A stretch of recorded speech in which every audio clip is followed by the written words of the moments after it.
Okay, let's rewind to October. I think that's when I wrote about you, and you talked to some of the local media in Colorado Springs and basically called out UC Health for trying to impose a death sentence and impose what I called vaxpartheid. Mm-hmm. Yes. All right, Absolutely. take it from there. Well, this was, I'll back up to August when I was approved by them Yes. and added to the list. And there was a news article that had come out from a gentleman in Washington State with UW. And he had gotten he was in need of a liver transplant. The news story that broke caused me concern because he had gotten denied by UW and Medical Center. And I thought, I wonder if this is going to come this way to Colorado, knowing that they're very similar in politics. So I called my coordinator. I said, is there anything I need to be concerned about? Are you guys going to require this vax? And she said, no, not that I know of. So this was the end of August, probably August 28th. I said, you're sure? And she goes, yeah, pretty sure. Fast forward now, less than about 30 days later, I actually didn't hear from my coordinator. I got the news from Jaimee. me. Yeah. So I had gotten a phone call because I was scheduled for my all-day testing the next day. And they had called and said they needed to cancel our testing. And I said, why? And they said, well, because you're not vaccinated. And I was like, we're not required to be vaccinated. And she said, well, as of yesterday, you are, because Pfizer was FDA approved and it's now required. Yeah. And I said, both for the donor and the recipient? And she said, yes. And I said, well, that's unfortunate. And so they hadn't even called her. Mm-hmm. I had gone to her house and told her that we were kicked off the transplant list because we weren't vaccinated. So when she showed up and told me the news, it felt like someone had just taken the rug out underneath my world, really. And I thought, I think my immediate thought was, I just got a death sentence. And now what? Mm-hmm. And the, thought about, do I have to get this vax? Do I have a choice here? Is this legal? What's going on? But I knew in my soul of souls that I didn't want that vax at all. I had read enough things prior to, which were causing me some concerns. I had had triple bypass surgery in 2016. We were starting to get kind of some of the preliminary things that were coming out about potential blood clots, heart issues, but it hadn't been fully blown up yet. So I think we were in a state of shock, really, of now what? Yeah, we cried a few tears. Yep. And we sat there kind of stunned for a minute because we felt like we knew God had made this happen. Yeah. And that I was going to be her donor. This was going to be great. And we just kind of sat there like, okay, God, now what? And then we got mad. And I started texting everybody I knew. I knew a couple of people in the news media. I had a friend who knew my local congressman and said, how could I get in touch with him? She's like, oh, happens to be that he's going to be at a town hall meeting this weekend. So I went to the town hall meeting, and I had written up a letter because I know congressmen are busy. And I said, when you get time, just read this, And I saw him across the room reading the letter, and it was a letter written kind of where we were, and then the rejection letter that she had gotten from UC Health that said, we're kicking you off because you're not vaccinated. And he walked over to me, he goes, are you kidding me? I said, no, sir, I'm not kidding you. So we had set up an interview with local news station, and unbeknownst to us, that representative, Tim Geithner, did a Facebook Live at the same time that we were, and I'm just heading home like, oh, I hope the news gets out about this, and not 15 minutes into my drive home, our phones are blowing up with every news station. Are you kidding me? We want the story, we want the story. Yeah. My reaction to this was kind of like, Lord, I just want a kidney. I don't want to be anybody's poster child. Like, really. And this thought of, knowing how sick I was, having just lost my mom, all of this stuff, I thought, is there not an easier way to this path, And I remember telling Jaimee, I don't want to be anybody's poster child. And I got 3 texts, actually, from friends who said, for such a time as this. Yes. Yes. That is the phrase. And, Yes. I think one of the things that I really want to touch on too is people think that life is random, and life is not random. We have an ordered God that knows our days, knows our lives. And one of the things that has just struck me through all of this is how he has knit all the people that have come alongside us together, through pickleball. Of all things. A friend, Shout out to Ben Salvador and Lori Lambert. Right. They called me Right. about you. And I never really talked to Lori all that much. No. I just passed her at insane hours in the morning. right, or playing pickleball.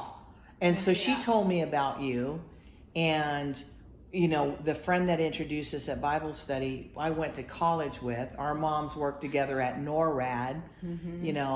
Lori's sitting here because our fathers were stationed together in the Air Force before we were a twinkle in their eyes. There's just all this knitting together on both sides of this equation. And so I call that out because I think it's important to understand that God is in the details, and he does care about this. And without faith in Christ, we would not be sitting here today. Yeah. This was literally God saying, trust in me, and we had to make a decision to trust. We were going to either listen to men or we were going to listen to God. And we chose the path of God. Yes. So I want to bring up something because as a matter of course over the last couple of years, those of us who have relied on our faith to guide us in all of this chaos, all of this anarchy, all of this darkness, are always accused of being, quote, anti-science. Yes. Yes. So Yes. I want to I know you have a lot to say about this. I have a lot to say about it. Yes. Go, Jaimee. I have been in the medical field for almost 30 years. I'm not a moron. I do research. I read medical journals. I just don't look at what Google tells me. Right. I don't listen to mainstream media and what they want me to know. I read articles. I get on UNOS, which is, transplant data from everywhere. Like, I am in the details of this. I'm not just willy-nilly out there, I'm not taking a shot. You know what? Nothing against anybody that's taken the shot. That is a personal choice you should be allowed to make. If that's something you feel like you need to do and you need that to be protected, awesome. Please do that. God bless you. But that's not my choice. And I shouldn't be ostracized because of that choice. And, I read articles and journals, and even with the mask mandates, like the fundamental thing in surgery is if you're wearing a surgical mask, which is what, they say is great for everybody to wear to keep out the virus. If you're wearing a surgical mask and you have to sneeze, you sneeze facing the patient. Because if you turn your head, your sneeze shoots out the side. So I'm like, doesn't really help. So, those funny little details. And in my spirit, I knew like stuff wasn't making sense and it didn't add up. And so I would go and do the research, follow the science. And in the course of our journey, we made it to Medical City Transplant Hospital in Fort Worth and found out they were doing studies on transplant patients who had been vaccinated before transplant and then come out of transplant and they test them for antibodies. They are not producing any COVID antibodies. No, it wipes the antibodies None. out. So why do I need a shot that's not going to work for me anyways? Right. So and not just not working, but actually undermining your health and threatening. On top of all the other side effects and undermining your health and all the things now we continue to find out as more and more details are coming out. Like all the things we were saying at the beginning and people were saying, oh, you're just crazy, you're a conspiracy theorist. They're all coming true. Like I need like new conspiracy theories because mine all came true. Like this is ridiculous, And for myself as a Christian, knowing that all of these had been either produced or tested on fetal tissue cells, like that was a no-go for me. Like I'm not about trying to kill babies to make myself feel better.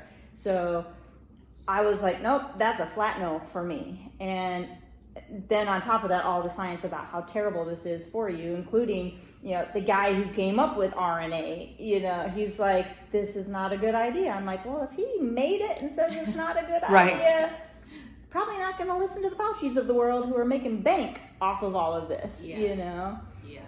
And so we did. We prayed. We said, God, show us the resources, give us the information we need, and random stuff would just drop into our Facebook page, and we're like nonstop yes. information. Or I'd see an article because I work in the medical field, so articles would pop up through my email and things. And I'm like, oh, isn't that interesting? You know, and just. You know, friends would share and family would share videos and articles. Did you read this? Did you know this? And I'm not one to just read it for face value. I'm like, oh, they said they saw this in this article. I'm like, okay, let me go look at that article and see the full context of that article, because people like to take bits and pieces out of things to make you form an opinion. And I'm not one to form an opinion on one sentence. And so I would dissect every piece of information to get us the knowledge we needed to stand our ground and to stand firm and back up our faith with facts. Yes. And, you know, in the midst of everything where we've heard natural immunity versus vaccine immunity, having had COVID 2 Julys ago, before I actually came to Medical City, I went and got a separate lab to test me. I still had antibodies from 2 Julys ago. And so we were able to provide that to Medical City, provide that here to Baylor, to show that I'm coming in with antibodies, and they were strong. And so those were things that, you know, we get filtered news, if you will, that says this is better than that, but we're not providing the data behind it. And it feels like it was designed to drive agendas.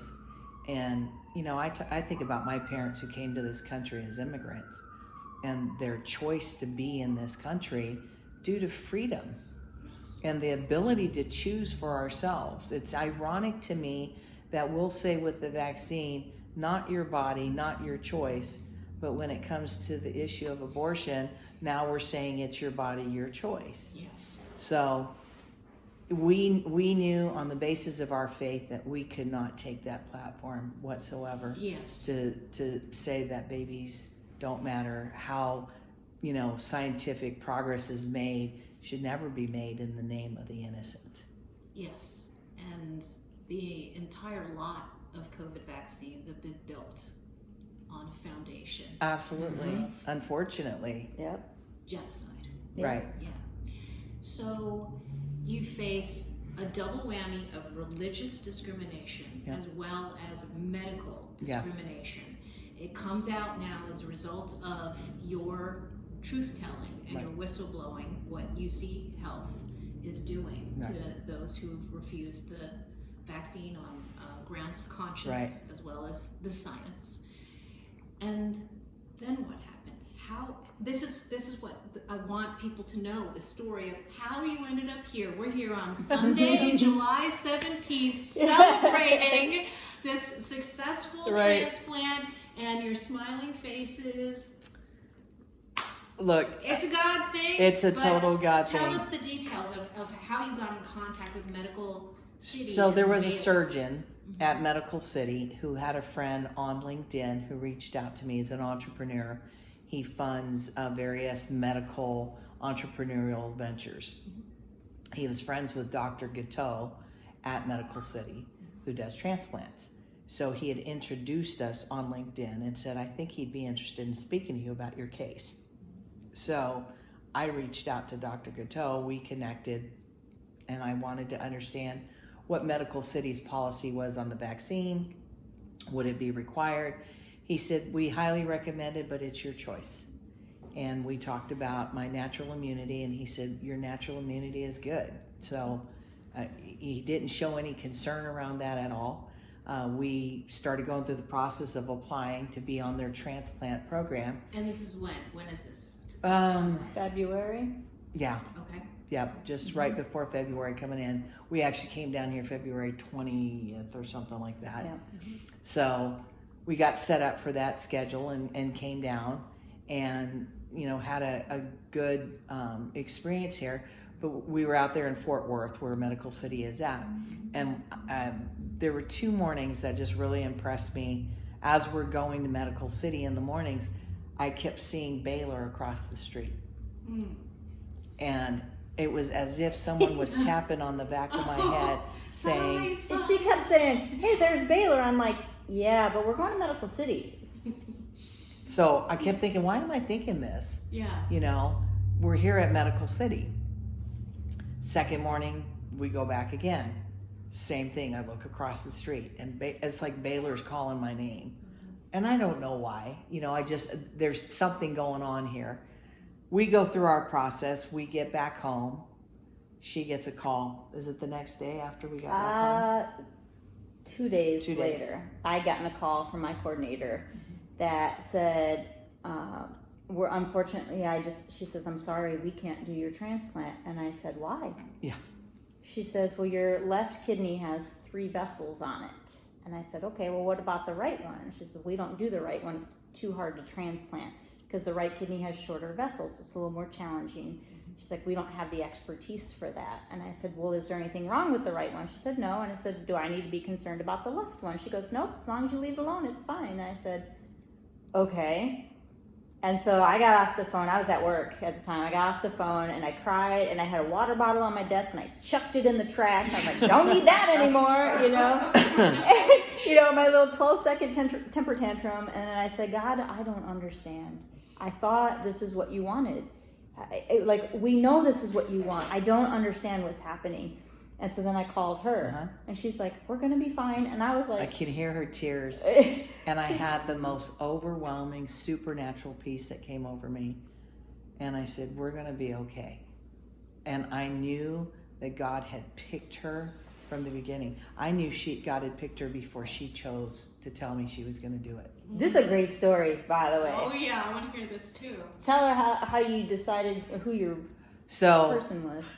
I had about 20 people throughout the course who had said we'd get tested. And I remembered, you know, we were at Bible study. I got to know Jaimee. It was kind of this instant friendship thing that took place. Had no idea what was about to happen. I had gone to my first appointment actually at UC Health to get listed with them. This was when? That would have been July. Okay. Back the beginning of July. And we met with the nephrologist up there, and a friend of mine had gone with me, and I had been asked by the nephrologist, do you have donors? And I said, I have people who are willing to get tested. And I told my friend, I said, I think I know that God's already picked someone. And she said, really, who? And I said, it's this lady in my Bible study. And she'd asked me, you know, had I said anything to her? And I was like, no, don't want to influence this. But I know. Oh, I know nothing. I said, I know that it's her. I don't know why. I have this deep sense that he's picked her already. It wasn't until after her brother's funeral, when she got home, that she had come to me and said, I'd like to get tested. She asked me, remember what you asked me? You said, what's your blood yeah. I said, by the way, what's your blood type? So I said, O positive. So me too. So we high five each other, and I'm thinking to myself, here we go. Tell her what you prayed for. So I don't ever really pray specifically for myself because I feel like I'm bugging God sometimes. I could pray specifically for you, anybody in this room.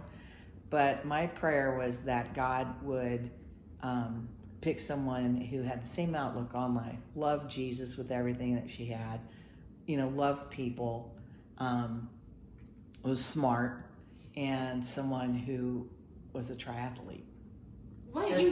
That's what I said. I said, you prayed for a triathlete. I said, nobody prays for a triathlete. Most people don't even know what a triathlete is. I get it. If I need a kidney, I want an Iron Woman in me. I was thinking, I played sports through high school, college, and I thought about all the athletes out there, and I was like, who are some of the fittest people on the face of the planet? I thought, I want a triathlete.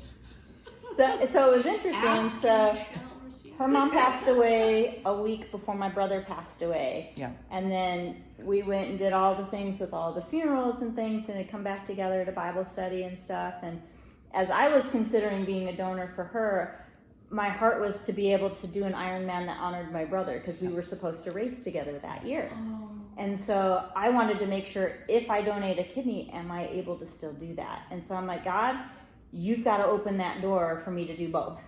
And so I get on the Google, and I put in endurance athletes with one kidney. first thing that pops up is a website for an organization called Kidney Donor Athletes, and they're out of Denver, Colorado. Oh, Of all places. I said, okay. Another one of those. Right, like, not only was it like, you can do this, he's like, you can do this, and they're in your backyard, and you're gonna get a mentor from them, and you're gonna be fine. Like, these people climb Mount Kilimanjaro, they do Ironmans, Ultramans, like, and I was like, okay, I can do both. Yeah. And so then I said, how about I get tested? And I'm the first and only one that's been tested. They asked me, they said, we're going to start testing. And they were looking at a list of names. And I said, Jaimee Fougner, nobody else. Make sure it's her that's tested first. For insurance purposes, they like to kind of test one at a time for cost sake. Right. So I said, make sure it's her first. Right. Yeah. Right. Yeah. And then that's when you embarked on what looked like was going to be a smooth sailing Yeah. journey with UC Health. Yes, Because absolutely. when I had talked to you, things were moving along. Yes, yes. So, and she knew she was a perfect match with UC Health. They did all her testing. yeah, they already did the preliminary match on us, and it was a match. And then they do what's called an HLA match, which is all the antibody cross-matching and things. And that's when they stopped the testing, was right before that. So then we get down to Medical City. They did all of that testing. Turns out I am a 100% match to her. There's no reaction between the two of us. something? Like, Yeah. yeah, it might as well have just been her kidney. Well, it is now. But it might as well have just been her kidney. It's our kidney now. Yeah, so perfect match. No reaction whatsoever. Same blood type, zero reaction. Great. Then we get the call. Then I go over to her house that night after the call, that said we can't do it. And she's still saying, we're going to be fine. And I'm like, what are we going to do? She's like, God's got this. And I'm like, you're right. He didn't bring us this far to just drop us on our butt. I've been saying this for months. I said, okay, so what now? And she goes, hey, we should look at Baylor. So she's on her laptop and I'm on my phone.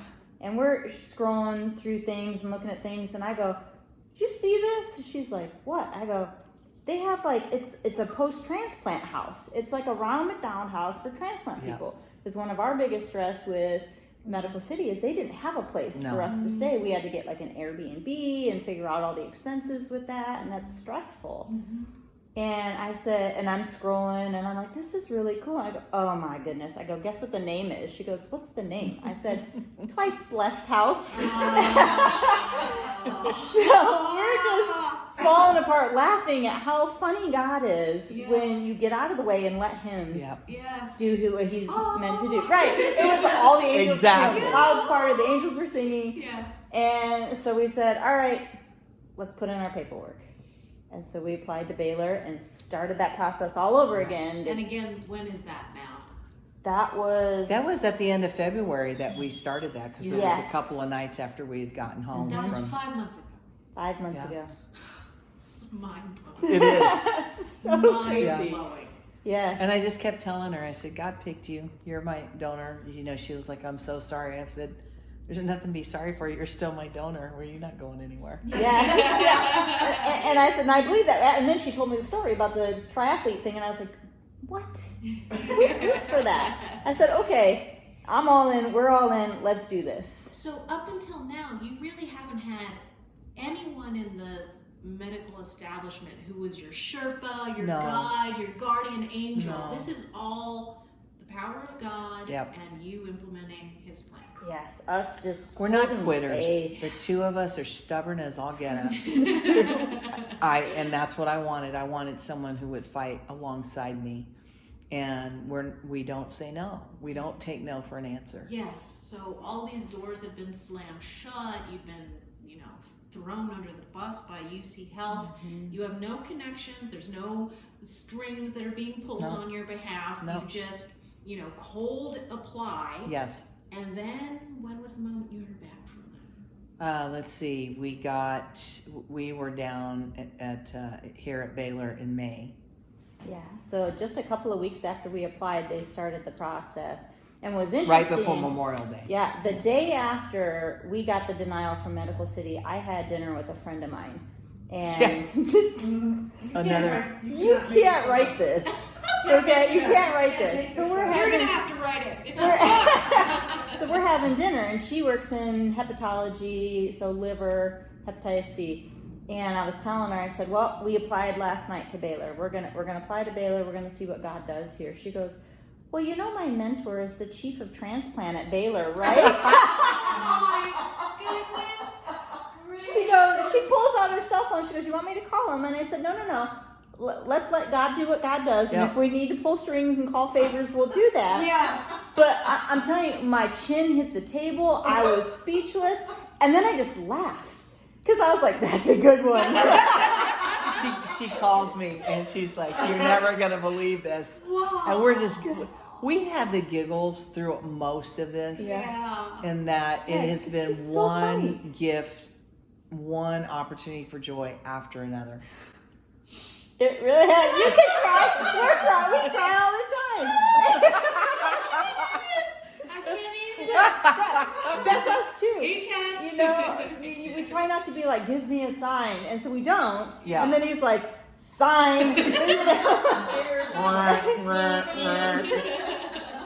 So May, then you're down here for just a series of tests. We had a video conference, a telehealth visit with Baylor, with their donor side before we went down, and we knew we had very specific questions based on our experience at Medical City. Yes. Like I was asking all these questions, like, what about patients with multi-vessel kidneys and nutcracker kidneys? And they're like, that's very specific. Right. You know? We're like, we're not messing around here because we're not wasting our time if you're not going to help us. Exactly. You know? So we wanted to make sure they had the expertise, knowing in our spirit we knew. Yep. And they're like, oh yeah, we do patients up to 4 vessels, like all these things. And I'm just writing on my notepad, yes, God, you know, and we're texting each other because she's at home and I'm at home and we're on this video chat together. And we're like, there's this. And the group that was on there, we had nephrologists, we had surgeons, we had transplant coordinators, we had finance on the call. So everybody was on there to answer all the questions.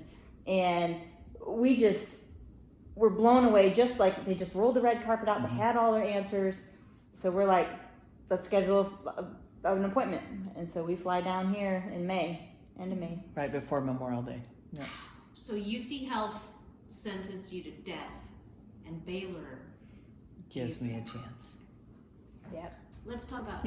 First of all, I want to know the name of your The name of your kidney. Well, I named it Baby Bailey after Baylor Hospital. Nice. Do they know that? No, not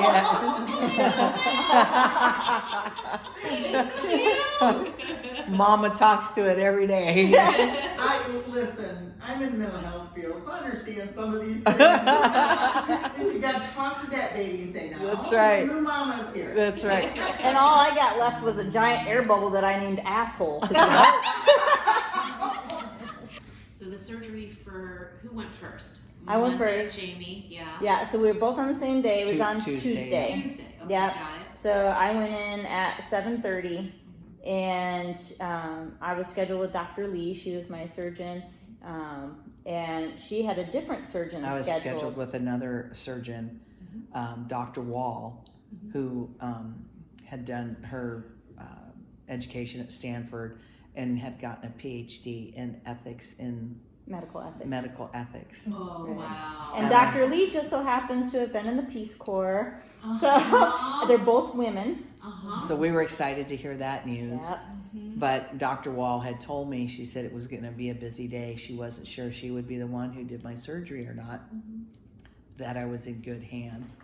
And as it turned out, Dr. Lee pulled it out of her and ended up being the surgeon for me, which is unusual. Usually you have 2 separate surgeons. She ended up taking it from her and putting it into me. So my surgical team, who is now intricately knowledgeable of my kidney, just walks over and knows exactly how to connect it up into her. Everything's perfect. They already know what's going on. So then, How long did your surgery take? how long was I in there? About 3 hours. 3 hours? Okay. A Yep. little over 3, just shortly. Wow, that's impressive. And then Dr. Lee turns around and He jumps into 3 more hours of surgery with her. Yeah. And we both had 2 surgeons on the case. Dr. Martinez, who also works the robotics, because mine was robot assisted. Oh, interesting. there's Okay. another connection. Oh, yes. I get a text You're a from a friend. high school friend of mine who's a nurse in the St. Louis area. and she says, hey, my niece works at Baylor. And I said, oh, that's nice. And she said, she's actually scheduled to be on the robotics team that's taking the kidney out of her. Crazy! Right? So her friend's niece is on the robot team that's taking out my kidney, who then turns out to be on the team that's putting in her kidney. Wow! So Dr. Martinez is one of the robot surgeons. I hear him outside my door, and he's doing rounds with all his medical students.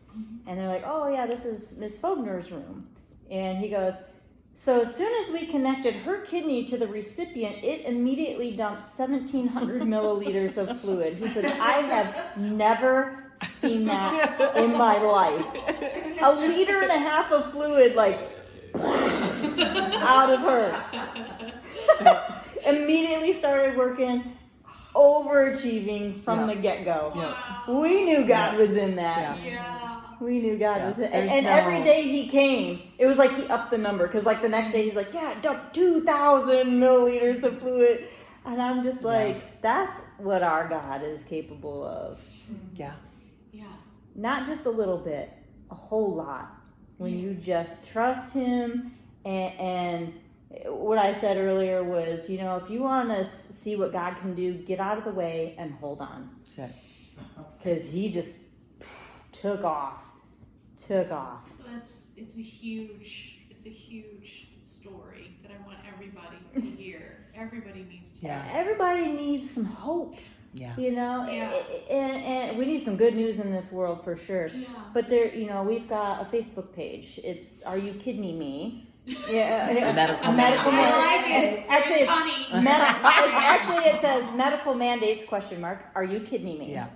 And we've been able to connect with people around the country and share our story and share our resources and be encouraging joy. to them and other people who are now connected down here at Baylor, some that are connected out in Miami and you know different places around the country that they're getting help and they're getting hope and they're seeing us walk the walk. And we keep posting the results like, look what God's doing, look what God's doing, look what God is doing. Yes. And we're telling our story to everybody. Every poor little nurse that came in there, you know, was hearing this story from her and I. I'm in recovery, half stoned out of my mind, talking to my nurse who happens to be French. Her mom's French. Oh. You know, and I was like, well, there's another connection. That's funny, you know. But like, we're just telling our story like, this is what God has brought us through and brought us to. And our hope is that others find strength and courage and encouragement to fight the same fight. Like, there were low points in this, but there was never a point where we said, forget God. Because we knew if that happened, we were done. She was dead. She was at 5% kidney function walking through the doors at Baylor. And this morning I had my first labs. And I'm at 73%. Oh, that needed the Right? Like that's more than half of what I even went in with my kidney function. That's more than half of what I was You said producing the myself. function at that level is pretty high. Yeah. It's pretty phenomenal to be So that high. you know, it's interesting. Before I came down here, my new nephrologist said, "I've been reading because I." Ask her questions, you know, have you thought about this? Have you read that? In my last appointment with her, she said, I think you'd find it interesting that in the papers that I've been reading, 39% of all transplant centers are actually giving transplants to non-vaccinated. But you don't get that number out there now, do you? Oh, they don't want They don't anybody want to you know to know. that. Because they're finding the information that we already knew 7 months ago, 8 months ago. And we want that hope to be out there. We don't want people floundering in despair, thinking there's nowhere for them to go. There's resources, there's things that can be done, and we know that our job's not done. This is the beginning of a new job that God's got. Yes, they need to know that not only is there somewhere to go, but that they don't have to be forced into. No, Right. you don't have to coalesce. Yes. You don't have to compromise whatever your values are, and we still live in the land of the free. Amen. And I'll tell you God has just made provision after provision after provision for us. You know, I don't have time off of work now. Like I've burned all my PTO in this process of traveling and trying to get transplant. And so we get to Baylor, they're like, hey, have you submitted paperwork for this National Living Donors Association grant? And I was like, I don't even know what that is. She's like, well, it's a grant, and if you get approved, then it'll pay for your food and travel and things like that. And I was like, oh, okay, let's do that. So I put the paperwork in. The next day, you've been approved. Yeah. I've not had to pay for any food. I've not had to pay for airplane tickets for my mom and my sister to come down with as high as Joe Biden's gas prices are right now. like traveling down here, driving down from Colorado, paying for gas, paying for food, our lodging at the Twice Blessed house. Like every detail has been provided by God. We just asked. Yes. We just asked. He's and provided he said, for my caregiver to cover her for a month of compensation that doesn't come out of her PTO. I've been, I've got long-term disability. I've got funds. I get reimbursement through my health insurance for the Twice Blessed house and our accommodations down here. God has gone ahead and taken care of every detail in this story. That was one of our biggest prayers was, God, go before us and make a way. Yeah. Because we don't want to go anywhere that you haven't already That's been. right. And just keep us on that path. Yeah. You shined a light, and to me, it was so important that you were willing to tell your story to the public, to go out there and not be quiet about what UC Health was doing. The one thing I've known through this, God's got my days numbered. No man. And I knew that when it's my time to go, it's my time to go, which gave me comfort actually to make that decision to say, I'm not taking that back. Yes. I'm not taking that back. One of the other evils of the last couple of years under this regime that we have Regime resisted. is a proper Right, word. it is regime over the last couple of years is we've encountered so many figures and entities that think that they are God Yes. and that have acted as a God. Yes. And there have Very been much so. too many complicit good people Yes. who bowed down to Jaimee Fougner. Yeah. Well, and a lot of that is based on fear. The Bible tells us 365 times, Do fear not not, do not fear, do not be afraid. And we are not given a spirit of fear. And Satan's tried to come against us a few times to try and put some fear in. Well, you're at 5 now, you might die in your sleep, is what she was told by her doctor. We had a patient that died in her sleep. And he's trying to make us afraid. And we're like, we are not fearful women. We are not, we're not afraid. I said, okay, well, if you die, where are you going to be? You're going to be in heaven, so good for you, win-win. Better situation anyways. I mean, It's a win-win. It's not a win for us, but, it's a win-win for you. But we have I've watched people, good people, smart people, operate under fear, especially the elderly who are very vulnerable, and that just breaks my heart because they're very fearful and easily manipulated because of that fear. And I said it's just pure evil to use fear, to drive somebody down and to motivate somebody to acquiesce to whatever your demands. Well, I'm not afraid. Put me in a concentration camp and chop my head off if that's what it takes. I am not afraid of man on this planet, period. Do whatever. But here we are standing in God's grace and glory because we stood strong on our faith. We weren't afraid and we let God take care of the details. Yes. One other thing I wanted to get you both comment on is a silver lining living under this regime is that a lot of eyes have been opened. Yes. And it's because of individual acts of courage that build into a collective resistance. And one of the things that I think more people are learning to do is to distrust the elites of the medical deep state, basically. But that has to be weighed against the fact that there have been so many good people that have acted heroically, and many of them in your story too.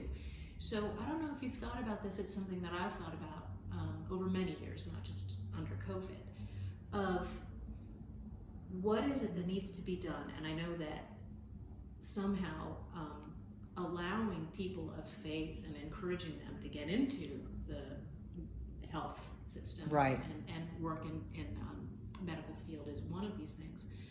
But there's something about either the education of medical professionals in the United States that gives them a God complex, number one. Yes. And then number two, makes people in the rank and file every bit as sheepish and scared as sort of the lay citizenry. Is there something unique about the people that you've encountered that helped you along the way?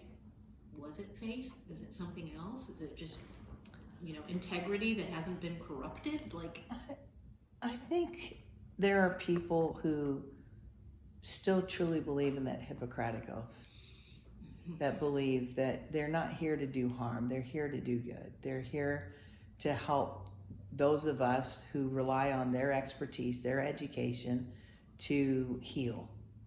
And so I think there continues to be, I truly think for the majority of healthcare workers, that is truly the case. As in any industry, I've been in recruiting now for 25 years. right.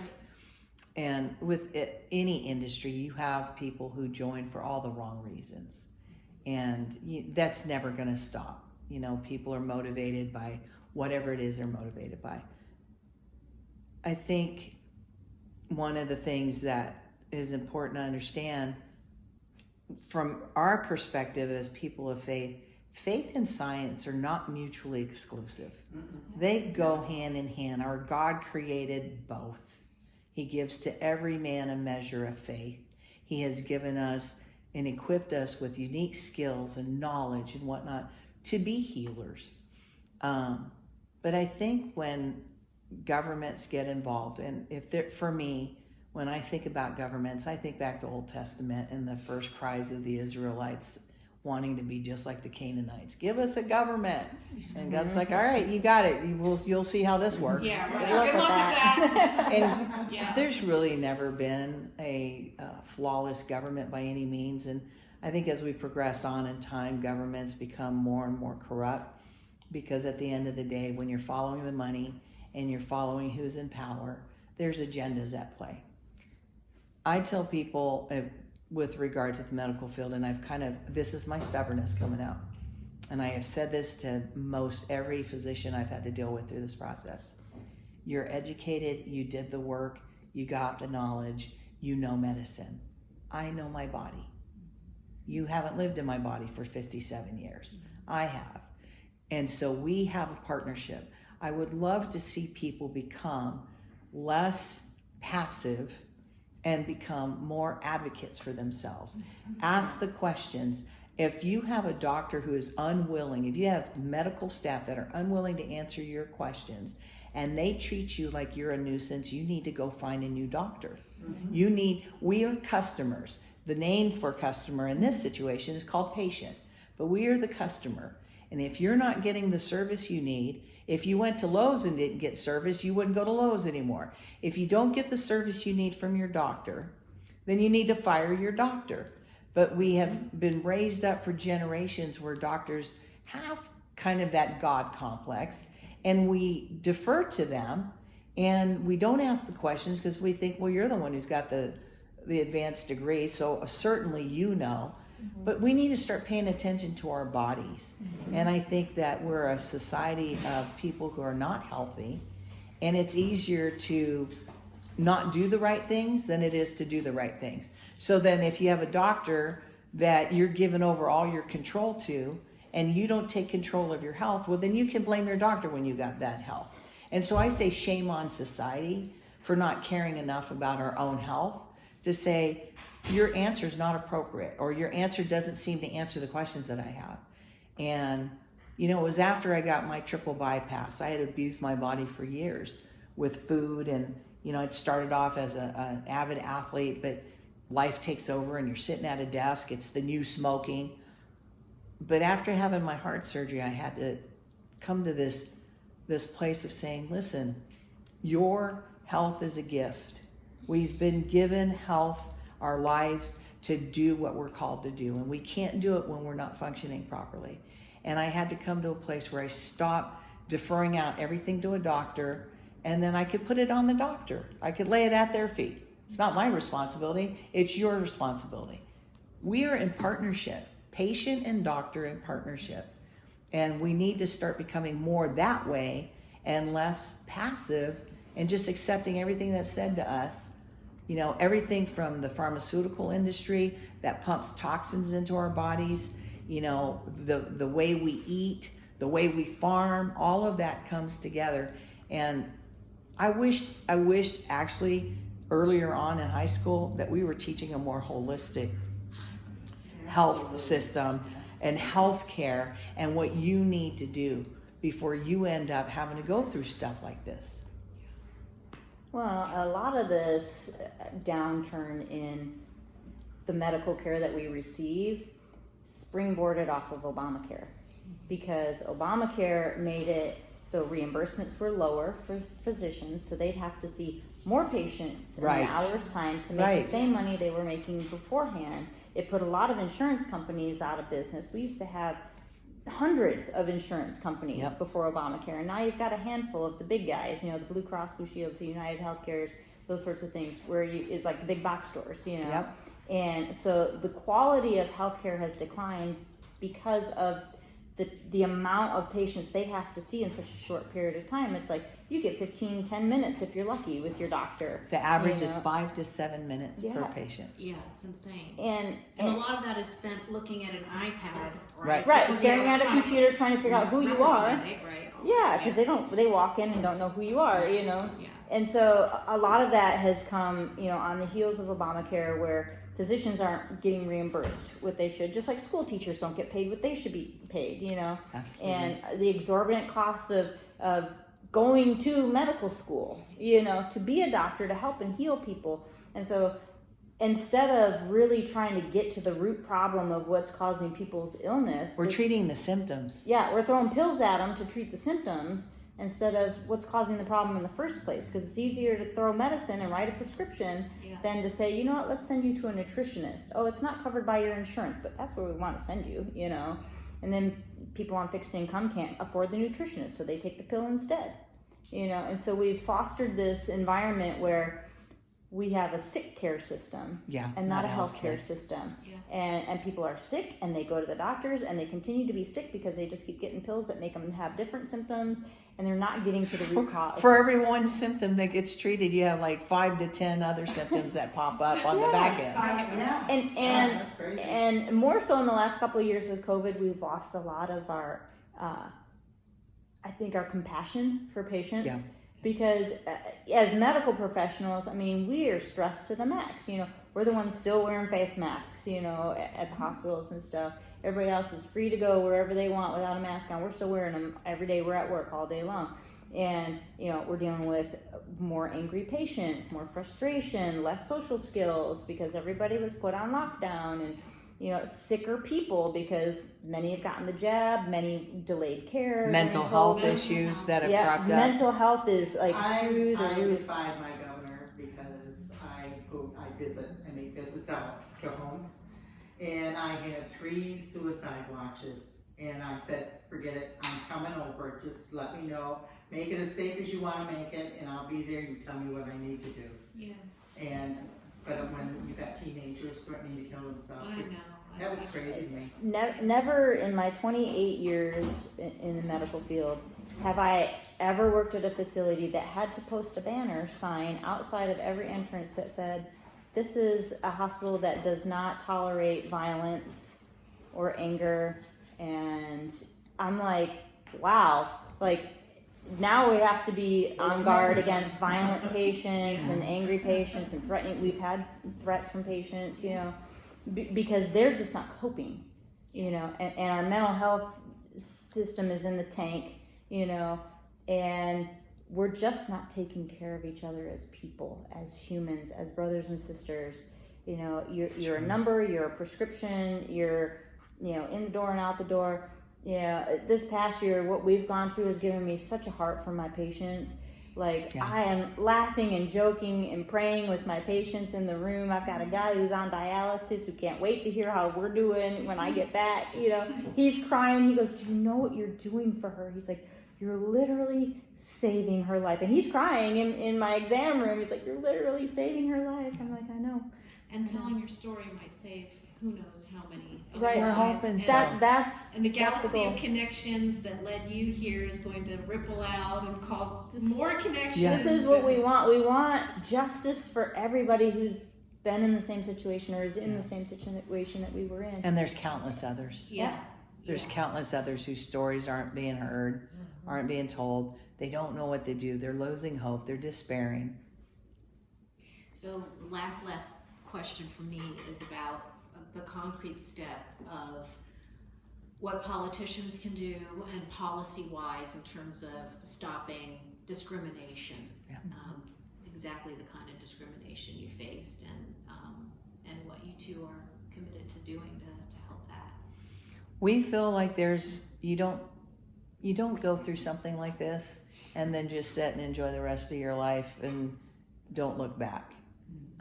We got to go through this because I believe that God's got more work for us to do, and we want to be involved. We want to help. I think I've been given a gift of life, and we want to be able to share that with other people. I think the thing that probably tugs most at me are the families who've got children. And, for the longest time, we had this debate about when do your children get vaxxed, and, we've had that battle going on, and parents just are beside themselves trying to make that decision. And of course they don't want their children to die.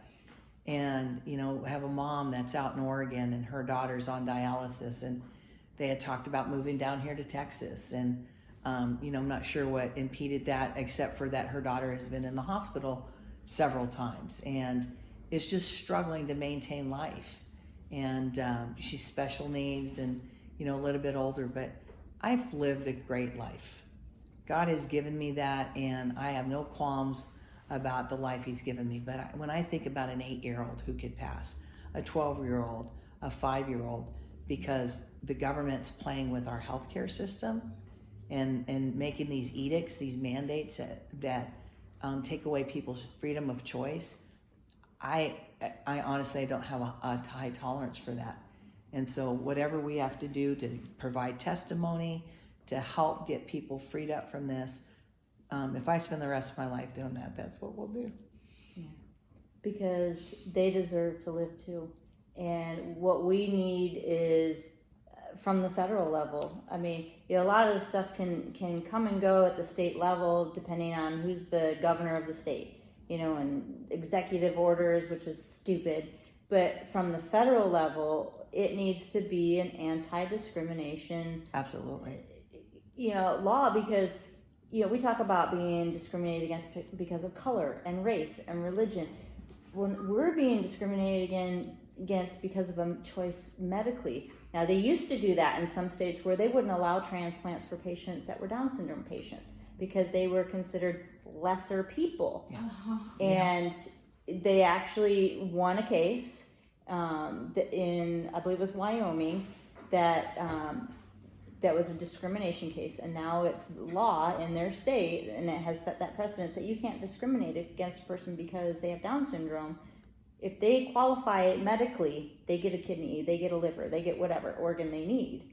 Just because they have Down syndrome, it doesn't make them a lesser person. Just because we don't want a vaccine doesn't make us a lesser person. Yes. Yeah. Yes. We have rights medically too.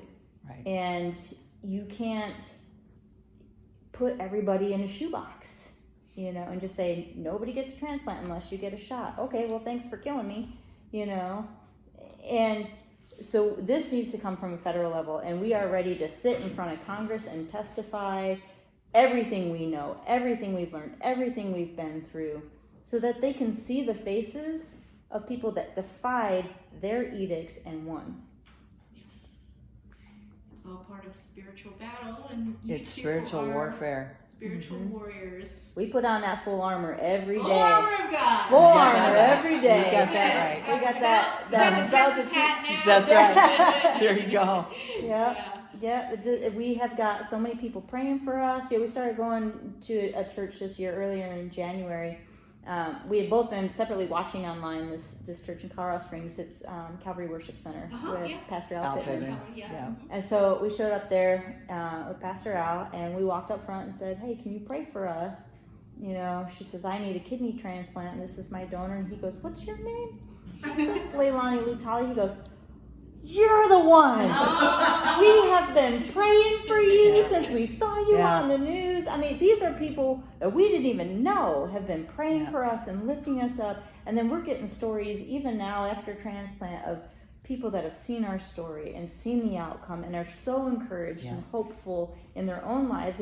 And not just for transplant, but for just life in general. God is good. He is so, so good. He is so faithful. And they have seen that in our walk. And that was one of our biggest things, is that God gets the glory in all of this. Yep. Because all we were was a vessel. And we were willing. And God said, "Okay, I'll use you." And he did. And I'll tell you too, I think there's a huge onus on the body of Christ. If there was a disappointment this year, Yes. it's churches who have coalesced, churches who are fearful. You know, I honest to goodness sometimes wish we'd just take away the tax exemption piece. Yes. And then now we can get down to the brass taxes stuff, and you stop worrying about what your bottom line is and you let God worry about that. Yes. If you're preaching what God wants you, you'll be okay. You ain't preaching what God wants you to do, you're not going to be okay. I'm sorry. That's just that's how it is. But to go to Calvary, and one of the first things he said to us, "What do you need? You need money to go down there? Can we help you?" Yeah. Do you need a plane ticket? We were He new. didn't even We were new know to the us. church. First He didn't day know there. us. But First there were day. other churches that a friend of ours, her mom lives here in Fort Worth, and so they did kind of an outreach in this area since we were going to be down here. Wouldn't touch us with a 10-foot pole. So I'm going to tell you, before I hold the U.S. government Yes. accountable, I'm going to hold the body of Christ accountable. Yes. And the fact that we're not doing what we're supposed to do, if we would stand in the trust of the God Almighty that created us, we wouldn't have these issues. But we keep genuflecting at the altar of convenience and compromise. And so I actually hold the body of Christ more accountable than I do the Wow. government. That is really profound. And yeah, the wheat is being separated. It really is. It really is. It really It really is. is. There's no room anymore to have one leg on one side of the line and one leg on the other side of the line. You got to stop being lukewarm. Yeah. You got to choose. You got to choose what you believe, and God will not be mocked.